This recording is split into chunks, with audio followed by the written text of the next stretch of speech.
that I die a legend. Yeah, son God, homie, I'm reverend. Preach, just protecting my investment. Ask about me, integrity's not a question. Straight up, all the way up, with the same ones that was down from the jump. Day one, same ones. Hey guys, this is the CrushCity Mayor. This is a big part of my arsenal last year. Won a couple big tournaments on it. And the big thing with it is it, unlike most traditional swim baits, it actually has the profile of a real bait fish, like a shad, a cisco. It's got that deep belly, and it has a unique action. I think over time, a lot of these fish become accustomed to baits, and you see it with a lot of the rib swim baits that were big players for years. Some of these lakes we go to now, you can't even catch a bass on them. This thing, a little bit different action, different profile, whole new ball game, and it's awesome. I always pair it up with the smeltonator. Most time when I'm throwing a single mare, I'm using the bigger one, and I'm throwing it on a 1/2 ounce smeltonator with a 5/0. That's been my go-to. I could fish it fast, I could fish it deep, I could throw it shallow if I need to. I like having the one does all, and I keep it pretty simple on the colors for the big one for the most part.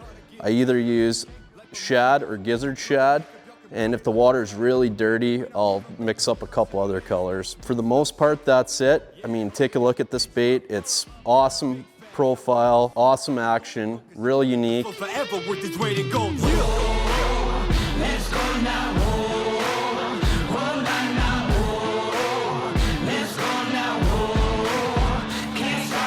The other big thing that most people are doing wrong up here especially, I feel, is they're throwing the single swim bait on braid. For me, it's all about the straight fluorocarbon. This is 14-pound Suffix Advanced fluorocarbon.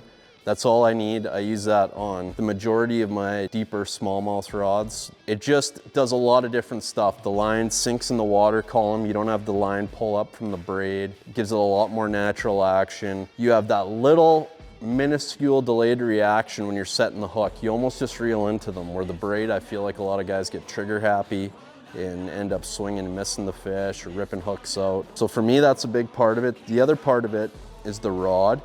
And the rod for me for a mare is always gonna be a fast action, not an extra fast. So G Loomis, NRX, they make both series, the MBR series and the JWR series. So the MBRs are all fast action. So this is a 7.6 medium heavy fast. So it's a lot more parabolic than the extra fast. And I think that helps land a lot of these fish, helps let them eat it a little bit longer when you get that bite. And I just think it adds a lot to the success of it. It also makes it a little bit easier to cast it. Your rod really loads up and you could throw it into the wind. Great all around rod. The other big misconception when guys are swim baiting for these smallmouths is the reel. You see a lot of guys come in the shop and they're buying, you know, everyone just grabs an HG reel. That's a huge, huge mistake. For me, for all these type of reel baits that I'm just winding, slow especially, it's always a 6-to-1 reel. Always a 6-to-1 reel, no matter what. I have way more 6-to-1 reels than I do 7-to-1 reels. 7-to-1s I'm using for things that I need fast pickup, jerk bait, spoon, spook, etc., etc. But this adds so much value to the bait.